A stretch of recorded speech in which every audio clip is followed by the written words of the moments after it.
वक्फ की सुनवाई शुरू होते ही 3 सवालों के जवाब देने में मोदी के वकील की हालत खराब हो गई। एक तरफ वरिष्ठ वकील कपिल सिब्बल ने शानदार और जबरदस्त दलीलें दी, वहीं दूसरी तरफ सॉलिसिटर जनरल तुषार मेहता भाग खड़े हुए।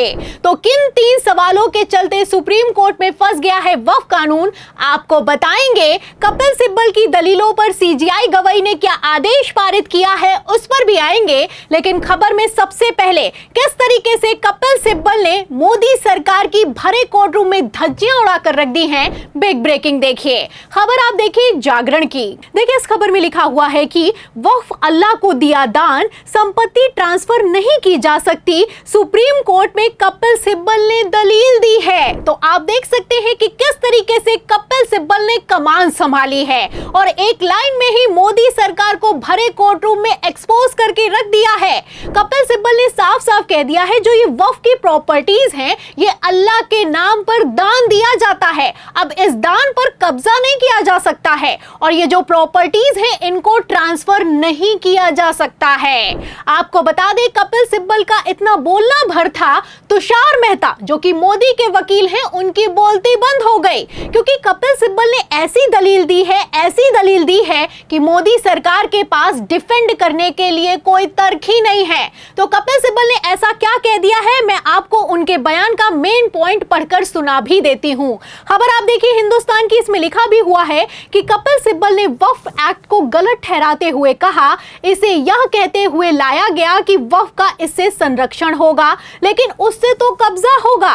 इस कानून को ऐसे बनाया गया है कि बिना किसी प्रक्रिया के ही वक्फ की संपत्ति को लिया जा सके। कोई संपत्ति वक्फ की है या नहीं ये तय करने वाला एक सरकारी अधिकारी होगा। तो सैकड़ों साल पुराना ये कानून है, सैकड़ों साल से वक्फ प्रॉपर्टीज चलती हुई आ रही हैं। अब इसमें 2025 में वक्फ कानून लाकर किस तरीके से कानूनी तरीके से गैर कानूनी काम किया जा रहा है आप समझ सकते हैं। कपिल सिब्बल ने साफ साफ कह दिया है कि ये लोग जो कानून लेकर आए उसमें दावा तो ये किया जा रहा है कि जो वक्फ प्रॉपर्टीज हैं उनका संरक्षण होगा, लेकिन संरक्षण नहीं हो रहा है, संरक्षण के नाम पर कब्जा किया जा रहा है, पहली बात। और दूसरा कपिल सिब्बल का यहां पर यह कहना है कि कोई प्रॉपर्टी वक्फ है या फिर कि नहीं है ये एक सरकारी अधिकारी निर्धारित करेगा।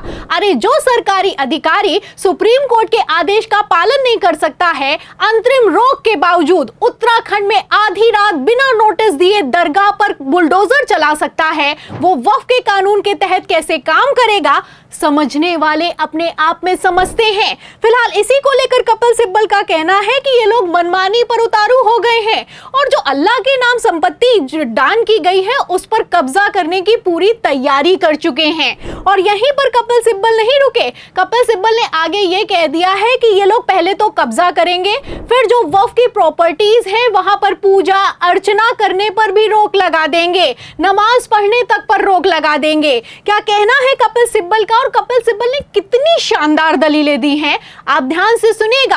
अंग्रेजी में दी गई ये सुप्रीम कोर्ट में दलीलें हैं, मैं आपको हिंदी में एक एक करके बता रही हूं, आगे का बयान और भी ज्यादा हैरान करने वाला है। देखिए कपिल सिब्बल केस की सुनवाई के दौरान क्या कहते हैं, इसमें लिखा हुआ हिंदुस्तान की खबर में कि कपिल सिब्बल ने एक दलील प्राचीन स्थानों को लेकर भी दी।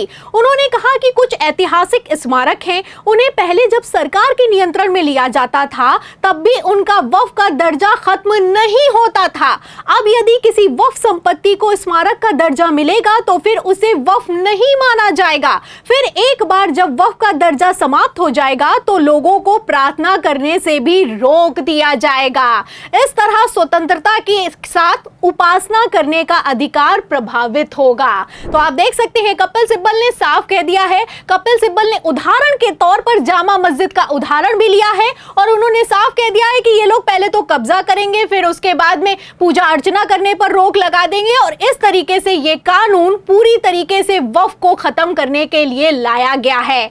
आपको बता दें कपिल सिब्बल ने जहां एक तरफ दलीलों पर दलील दी है वहीं दूसरी तरफ मोदी के वकील जवाब नहीं दे पाए हैं। खबर ये निकलकर सामने आ रही है कि 3 सवालों के चलते वक्फ कानून सुप्रीम कोर्ट में फंस गया है। तो किन 3 सवालों में वक्फ कानून सुप्रीम कोर्ट में फंस गया है वो भी मैं आपको फटाफट से बता देती हूं।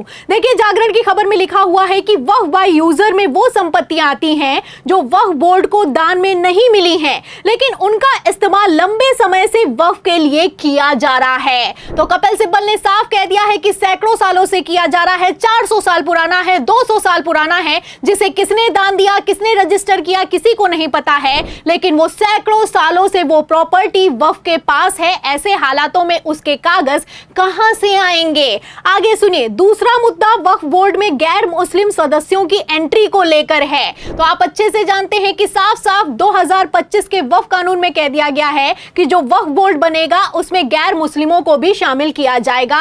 इसी को लेकर पूर्व सीजीआई खन्ना ने भी जब सुनवाई की थी तो उन्होंने सवाल किया था कि अगर आज आप मुस्लिम बोर्ड में हिंदू भरोगे तो कल को हिंदू बोर्ड में मुस्लिम शामिल होंगे तो क्या होगा?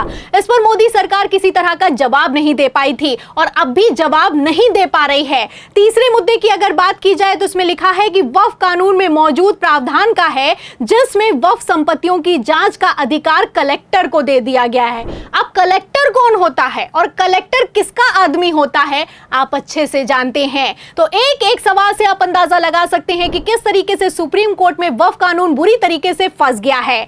आपको बता दें कि यहां पर जब दलीलों पर दलील दी है कपिल सिब्बल ने, तो सीजीआई गवई ने भी कह दिया है कि खजुराहो की अगर बात की जाए तो वो प्राचीन इमारत भी है, सरकार ने भी एक्वायर की है, लेकिन फिर भी वहां पर पूजा होती है। तो ऐसा बिल्कुल भी नहीं है कि अगर सरकार प्रॉपर्टी को एक्वायर कर लेगी तो पूजा नहीं होगी। एक तरफ सीजीआई गवई बोले हैं, वहीं दूसरी तरफ तुषार मेहता डिफेंड नहीं कर पाए हैं। तुषार मेहता ने चुप्पी साध रखी है। तो क्या अब इसी चुप्पी के बाद मोदी सरकार की हालत खराब होने वाली है?